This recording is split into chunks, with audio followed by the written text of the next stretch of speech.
¿Qué tal amigos? Muy buenas noches, bienvenidos a Fuera de Contexto. Mi nombre es Enrique Ortega, Quique Ortega, y me da mucho gusto saludarles en esta noche de miércoles. Y bueno, primer miércoles de febrero. Y bueno, pues qué nutrida agenda tenemos esta semana, sobre todo estos últimos días. Ha habido muchísima información, sobre todo, bueno, pues la gran sorpresa de esta tarde-noche.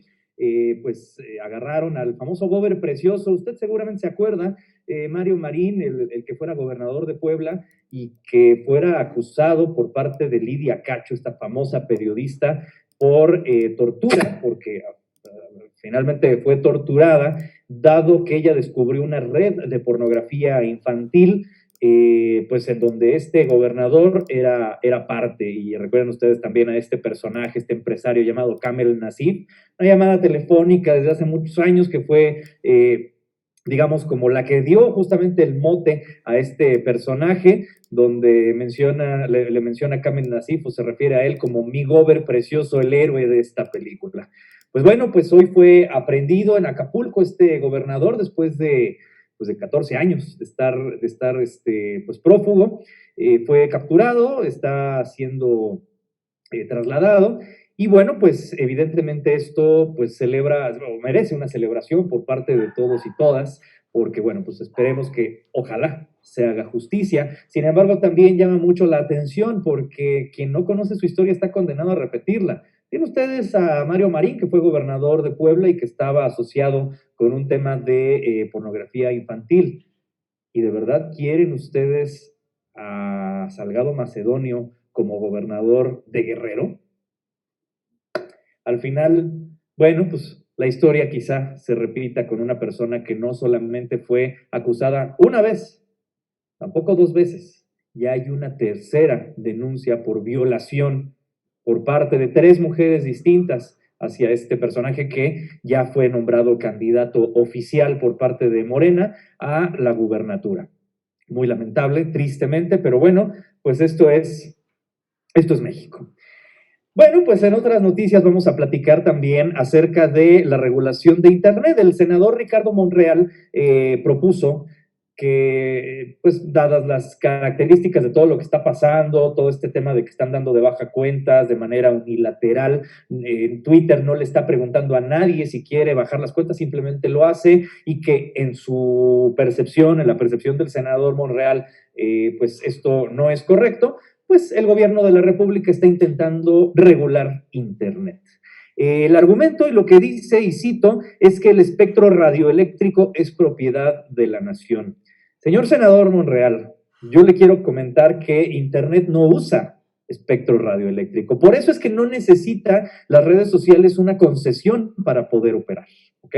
Entonces, y voy a citar específicamente el caso de León Felipe Sánchez. León Felipe Sánchez, que lo tuvimos la semana pasada como invitado aquí en Fuera de Contexto, él dice en su cuenta de Twitter que los equipos terminales, que son los que hacen posible que exista Internet, no son un espacio público, por tanto no se pueden regular, o por lo menos no de la manera en la que usted quiere, señor senador. Entonces, ¿somos o nos hacemos? ¿Está tratando de desviar la atención o genuinamente quiere bloquear y apropiarse, digamos, de Twitter, cuando al final, pues Twitter ni siquiera es una empresa mexicana? Es una empresa que tiene instalaciones en México, sí, pero no es una empresa mexicana. Entonces, pues vaya, habrá que ver. Evidentemente todos los expertos vaticinan que este intento de regulación de Internet pues va a fracasar, y sobre todo por una razón. Ya se ha intentado antes. Yo llevo 15 años dando clases a nivel universitario, y desde que yo recuerdo ya existían iniciativas en aquel entonces por el PRD, que irónicamente Ricardo Monreal estaba ahí, para poder regular Internet e incluso generarle impuestos especiales. Yo les digo también que el segmento que más ha crecido de conexiones a Internet en los últimos años es el segmento de clases socioeconómicas bajas. ¿Ustedes creen que si le implementan más impuestos a Internet, esas clases sociales que no están tan informadas como las clases más poderosas van a tener ese acceso a la información? Evidentemente no. Entonces, no estemos de acuerdo con los impuestos, no vamos a plantear nuevos impuestos a Internet, porque además es una verdadera tontería intentar hacerlo. Sobre todo en el año 2014, López Obrador, para que vean cómo hemos cambiado, ¿no? López Obrador dijo en su cuenta de Twitter, sería el colmo que censuraran Internet. Claro, él era oposición, no era gobierno. Y bueno, pues para que vean cómo hemos cambiado. Por cierto, hablando del presidente Andrés Manuel López Obrador, él envió una iniciativa al Senado para tratar de crear una nueva reforma energética, pero específicamente en el campo de lo eléctrico. Básicamente, y sin echarles mucho rollo, al final esta iniciativa lo que busca es que el Estado se apropie otra vez de toda la industria eléctrica.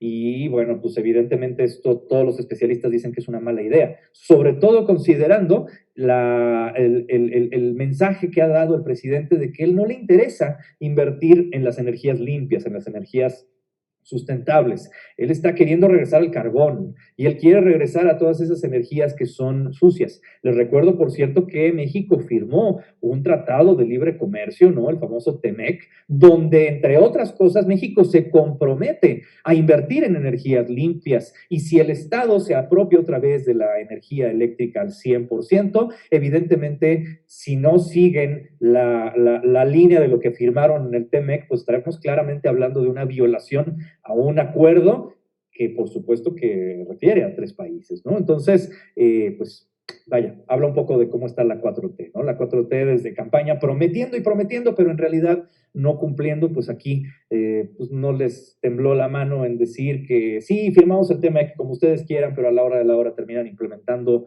otras cosas.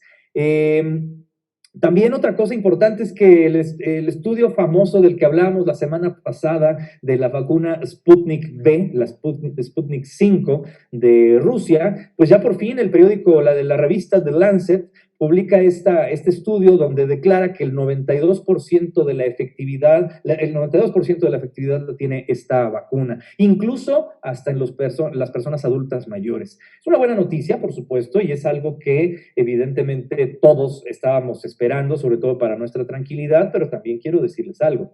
Sí, la revista The Lancet es una revista prestigiosísima en el tema de la salud y en el tema de la ciencia, pero no deja de ser una revista, es importante que esta vacuna la avalen organismos internacionales. Definitivamente el estudio pasa las pruebas, por lo menos como se plantea en la revista, pasa las pruebas de los expertos, pero bueno, también recordemos lo que decía Hugo López-Gatell apenas el pasado mes de septiembre.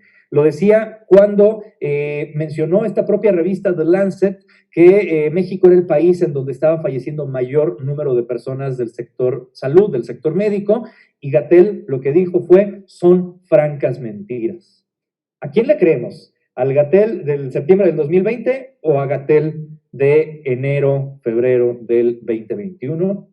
Ustedes juzguen. Por cierto que el día de ayer se presentó el sitio oficial para registrar a nuestros viejecitos, a nuestras personas adultos mayores arriba de 60 años para que se puedan vacunar, cosa que llama un poco la atención, ¿no? No sé si ustedes estén de acuerdo conmigo, pero pues ya existen registros, ya se sabe dónde están las personas de la tercera edad. El año pasado hubo un censo que sí no se acabó por la pandemia, pero bueno, ya existen de todos modos otros registros. ¿No existe también un registro ante el INE por parte de las credenciales para votar? ¿No existe incluso ya un registro por parte del DIF? Ah, perdón, es que Van Pipe, por cierto, chequenlo en su cuenta de Twitter, destacó que sí, efectivamente existe este registro de las personas adultas mayores ante el DIF, pero ¿qué creen? Sus datos personales, los datos de todas las personas adultas mayores, están a la visibilidad de todos. De todos. Es una violación clara a los términos de privacidad, pero tristemente no se persigue de oficio. Entonces las personas adultas mayores tienen la responsabilidad de demandar al gobierno por esta situación. Sus datos personales están expuestos de manera clara en un PDF por parte del DIF. Ahora la pregunta es, ¿se necesitaba entonces un portal para registrar a los ancianitos para la vacuna cuando ya se tienen todos esos datos? Pues vaya, definitivamente creo que suena una mala idea por donde se le vea, porque además recordemos algo. Este sitio, en cosa de unos pocos minutos, se cayó. El día de hoy, miércoles, López-Gatell dijo, nos gusta ese entusiasmo que muestra la gente por querer vacunarse. No, señor Gatell, no es entusiasmo, es sobrevivencia. Y ese tema de que se haya caído la página significa que ni siquiera se preocuparon por hacer pruebas. Si Google no se cae con tantos millones de búsqueda alrededor del mundo, de verdad su paginita no puede aguantar 70, 80, 100 mil, 200 mil personas conectadas. ¿De verdad? Y de verdad, hoy, 24 horas después, todavía no puede funcionar su página. Es una vergüenza sobre todo considerando que esto se paga con nuestros impuestos. Sí, antes el PRI robaba más, dice el gobierno de la República, pero por lo menos funcionaban las cosas. Qué triste, y vamos a ver si al final esto se termina resolviendo de una manera positiva. Al final creo que pues va a costar trabajo que podamos vacunar a los adultos mayores, sobre todo porque, bueno, ya los registramos y ahora ¿quién los va a llevar? ¿A dónde los van a llevar? Vamos a formarnos durante varias horas para esperar a que a una persona adulta mayor la vacunen. ¿Por qué no mejor aprovechan para vacunar a todos en ese momento? A la persona que los acompañe, la enfermera, el hijo, etcétera, y de una vez se ahorran las filas, porque eso, señores, es un riesgo de contagio.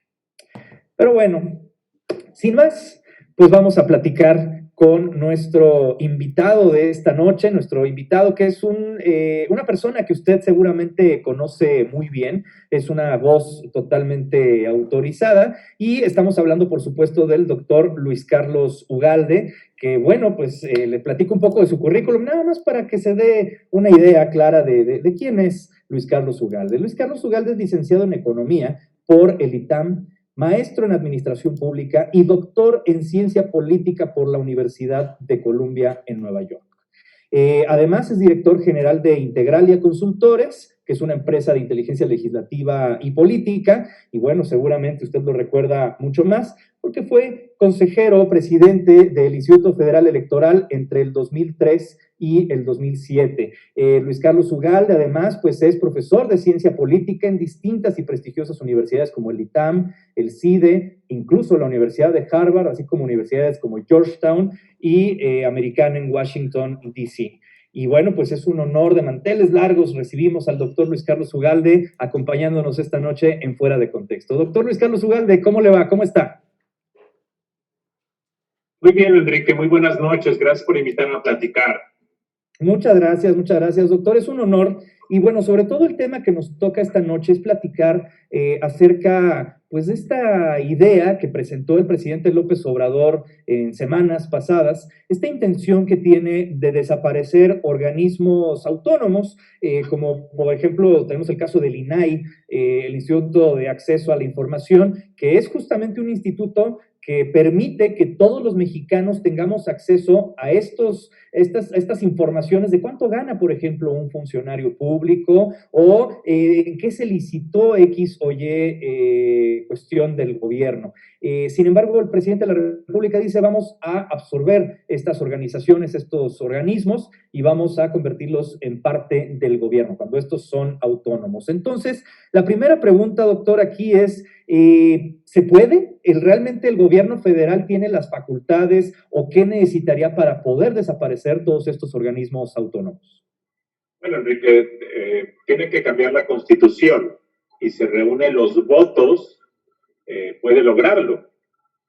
Pero aún así hay dudas de que pueda hacerlo porque en el acuerdo comercial con Estados Unidos, el llamado TEMEC, hay algunas cláusulas que establecen la obligación de que haya reguladores independientes. Por ejemplo, es el caso de la competencia económica, de la llamada COFECE.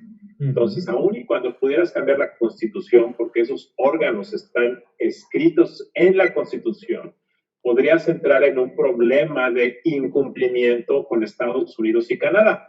Pero imaginando que el TEMEC no es un tema, tienes que cambiar la Constitución, lo cual está complicado.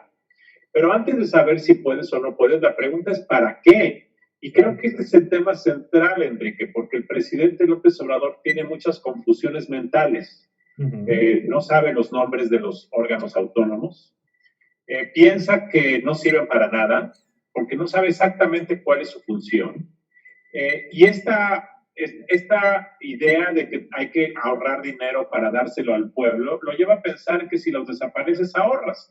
Pero además el presidente ha dicho una cosa que me parece que es como una burla.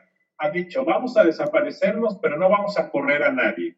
Bueno, entonces, ¿para qué los desapareces? ¿Dónde está el ahorro? Si no vas a correr a nadie, ¿para qué los desapareces? Entonces, a mí me parece que se trata de populismo simple y llanamente, que no tiene ninguna utilidad y que me parece que el país sufriría mucho si eso llegase a ocurrir.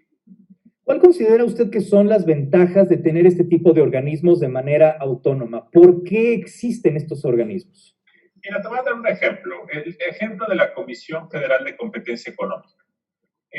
Lo que regula la COFESE es que no haya colusión entre empresas, que no haya tratos secretos entre proveedores para alzar el precio en ciertos mercados, que no haya lo que se llama oligopolios. Y claramente la mejor manera de lograrlo es que haya un órgano despolitizado, porque si tú, Enrique, trabajas en el gobierno, siempre vas a tener la tentación de estar ayudando a unos empresarios y perjudicando a otros. La idea de estos órganos autónomos es que ciertas materias se despoliticen. Por ejemplo, el caso del Instituto Nacional Electoral. Antes las elecciones se organizaban desde el gobierno, desde la Secretaría de Gobernación. Claramente el gobierno es juez y parte porque siempre va a querer que el partido oficial, el partido del gobierno gane. Entonces tú no puedes organizar elecciones cuando tienes un interés. Por eso se despolitiza, se hace autónomo y el INE se hace autónomo. Es el mismo caso del Banco de México. El Banco de México se dedica a cuidar que no haya inflación. Si el Banco de México formara parte de la Secretaría de Hacienda, sería juez y parte. La idea de estos órganos autónomos es que se quite la grilla, se quiten los intereses políticos para que puedan funcionar con una visión técnica y de largo plazo. Ahora, sabemos que no todo es miel sobre hojuelas. ¿Existe alguna desventaja de tener estos organismos autónomos? ¿Hay algo fundamentado de por qué desaparecerlos más allá de este tema de politiquería? Yo creo que sí hay algunas razones válidas, Enrique, porque la verdad es que yo creo que si tuviéramos un gobierno eficaz, un gobierno profesional, muchas de estas cosas podrían hacerse desde adentro. Por ejemplo, el Instituto de Transparencia. Esta es una creación que si tuviéramos un gobierno profesional, con servicio civil, con gente que hace bien las cosas, esa labor debiese poder hacerse desde adentro. Pero como nadie cumple con la transparencia, entonces se crea un órgano autónomo, pero se podría hacer desde adentro. Por ejemplo, el INEGI, el Instituto de Estadística, Geografía e Informática. Eso se hizo desde adentro durante muchos años y fue hasta hace 4 años que se le dio autonomía al INEGI, pero el INEGI ha hecho un gran trabajo y no necesita ser autónomo para hacer bien las cosas. Pero sí es cierto una cosa, y le doy la razón a López Obrador, de que a lo mejor son demasiadas. Yo creo que en parte ha sido una suerte de pereza. Como no podemos hacer bien las cosas desde el gobierno, mejor inventemos o creemos órganos autónomos como si eso fuera una varita mágica, y la verdad es que no siempre lo es. Claro, bueno, evidentemente también depende mucho de quiénes manejen estos organismos autónomos, etcétera.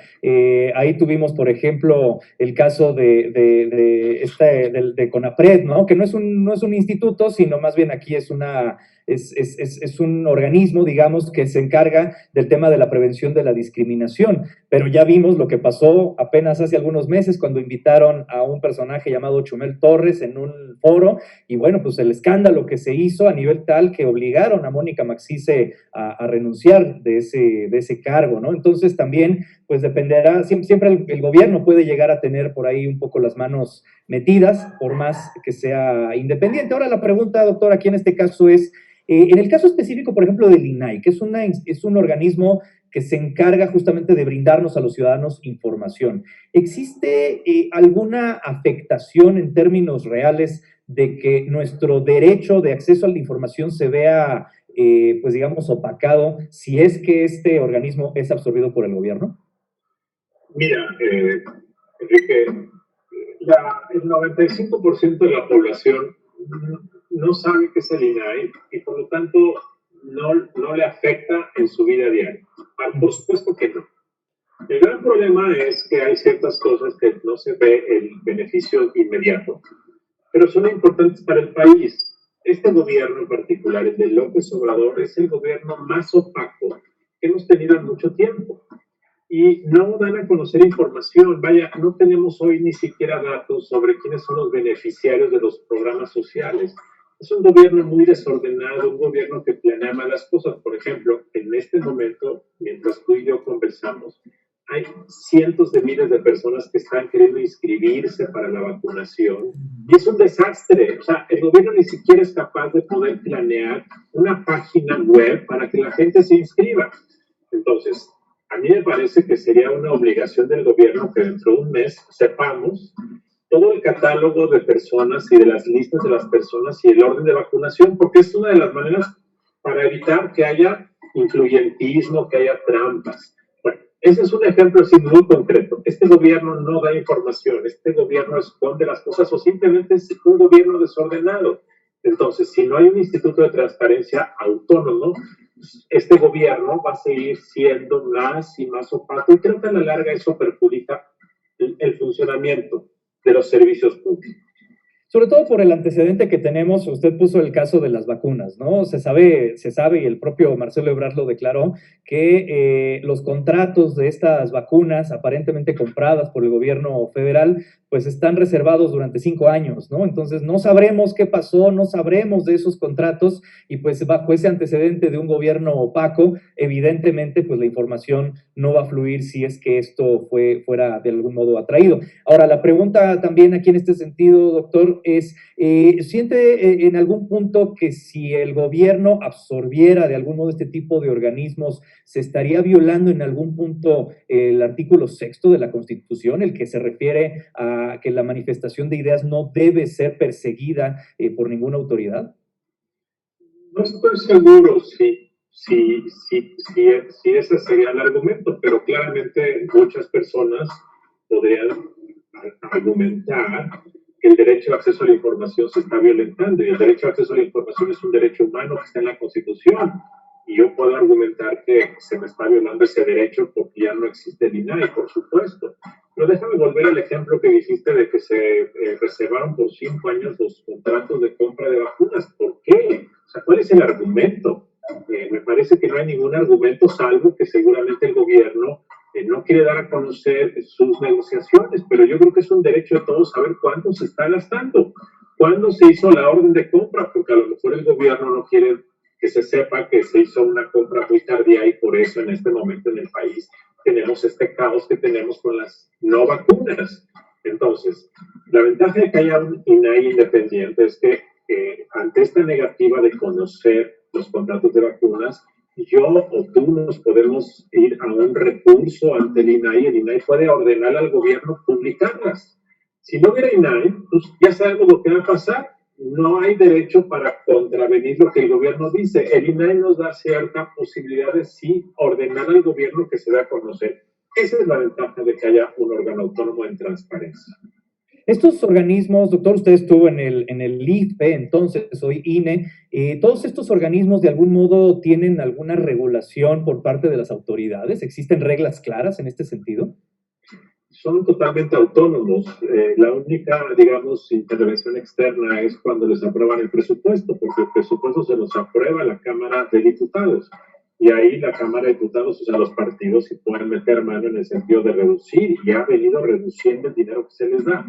Pero fuera de eso, hay presiones políticas, sí. En ocasiones algunos órganos autónomos ceden a esas presiones, pero en general pues no puede haber intervención de ningún gobierno. Eso dice el papel. En la práctica, en algunos casos, muchos órganos autónomos de repente ceden a la presión externa.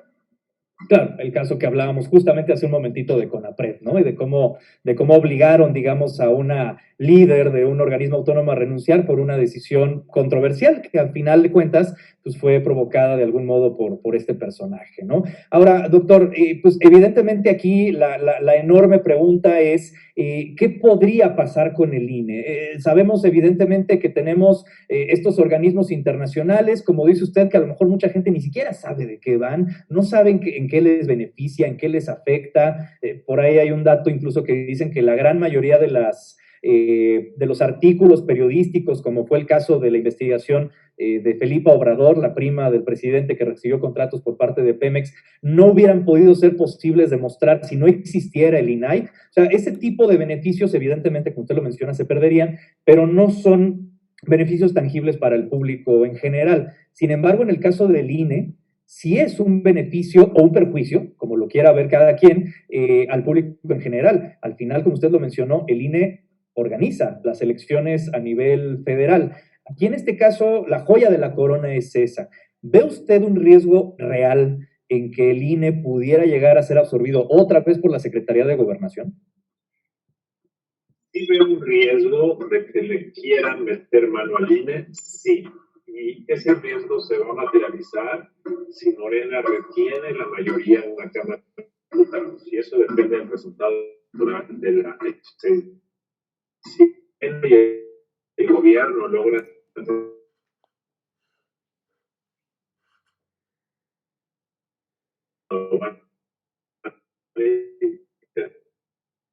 sistema de decir que vamos a ver gobierno, pero seguramente le van a cambiar el nombre.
Ya escucharon las palabras del doctor Luis Carlos Ugalde. Pues vaya, un riesgo real, el hecho de que el INE pudiera llegar a ser, tal vez no absorbido por parte del gobierno de la República, pero en algún punto sí, digamos que le meta mano y que le cambie el nombre. Muy interesante lo que comenta aquí el doctor, le cambiaran incluso el nombre. Sabemos que existe este instituto para devolver al pueblo lo robado. Bueno, me sorprende que aquí sea el instituto para que el pueblo elija a sus gobernantes, ¿no? Y entonces, pues, al final terminó ahí un Frankenstein muy extraño, con poco dinero, por supuesto, para organizar elecciones y con elecciones también, pues un poco a modo. Claramente vamos a estar ocupados, pero sobre todo vamos a estar ocupados, viendo, observando, exigiendo para que estas cosas no ocurran. Ahí tienen ustedes la posibilidad en su voto en este próximo mes, junio, en las elecciones. Esperemos que el voto sea razonado y que evidentemente, pues, cada uno de ustedes tome la mejor decisión basada en esto, en estas informaciones que les estamos dando en Fuera de Contexto. Pues sin más, amigos, les agradezco mucho esta noche, esta participación. Que tengan una extraordinaria noche de miércoles y nos vemos la próxima semana con otro tema de coyuntura muy importante. Ya tenemos el invitado, será una sorpresa también de este nivel. Me dará mucho gusto saludarlos. Que tengan una excelente noche. Adiós.